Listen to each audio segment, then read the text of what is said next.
शिक्षकांनी लगेच सूचना केली. मुलांनो, आपल्या शाळेच्या बाहेर अपघात झाला आहे. तिकडे लवकर चला. शाळेच्या बाहेर पडा.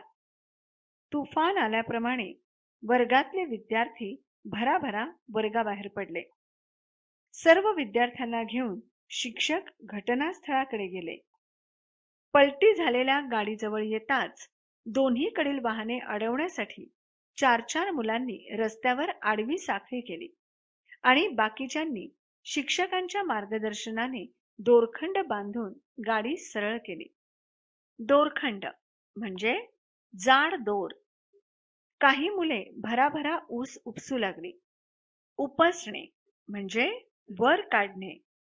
उसाच्या ढिगाऱ्याखाली गाडीवानाची बायको निपचित पडली होती. निपचित पडणे म्हणजे हालचाल न होता पडून राहणे. सर्वांच्या काळजात धस्स झाले, कारण तिचा श्वासही गुदमरला होता. काळजात धस्स होणे म्हणजे खूप घाबरणे. ते दोन तरुण शिक्षक आणि गाडीवान यांनी मोठ्या कष्टाने तिला खड्ड्यातून बाहेर काढले आणि रस्त्याच्या कडेला एका झाडाखाली आणले. गाडीवानाची मुलगी शॉक बसल्यासारखी भेदरलेल्या नजरेने आईकडे पाहतच राहिली. भेदरणे म्हणजे भीतीने घाबरणे. विद्यार्थिनींपैकी काहींनी त्या बाईच्या हातापायांचे तळवे घासले, तर एका मुलीने तोंडाद्वारे कृत्रिम श्वासोच्छ्वास सुरू करण्याचा प्रयत्न चालवला.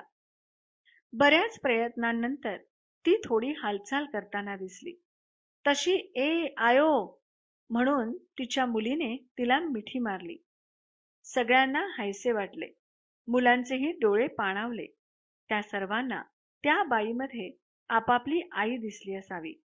डोळे पाणावणे म्हणजे डोळ्यात अश्रू येणे, रडवेले होणे. इतक्यात शाळेतून आणखी काही मुलांना घेऊन मुख्याध्यापक स्वतः त्या ठिकाणी आले. त्यांच्या मार्गदर्शनाखाली एका विद्यार्थ्याने कापसाच्या बोळ्यांनी आयोडीन लावून त्या बाईच्या जखमा स्वच्छ केल्या.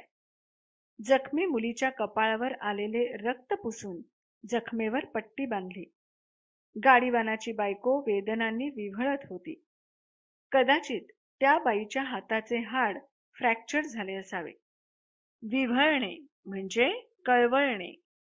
इतक्यात एक सुमो गाडी रस्त्याने आली. विद्यार्थ्यांनी ती थांबवली. तिच्यातील प्रवासी खाली उतरले आणि प्रसंगाचे गांभीर्य जाणून त्यांनी आपली गाडी ॲम्ब्युलन्स प्रमाणे वापरायला दिली. त्या तरुणाच्या मोटारसायकलवर एक विद्यार्थी मागे बसला आणि त्या सुमो गाडीच्या पुढे लाल रंगाचा रुमाल झेंड्यासारखा हलवत पुढे निघाला. समोरून येणारी वाहने बाजूला होत होती. जखमी मायलेकी, गाडीवान, एक तरुण, शिक्षक आणि 4 विद्यार्थी घेऊन ती गाडी ग्रामीण रुग्णालयाकडे निघाली.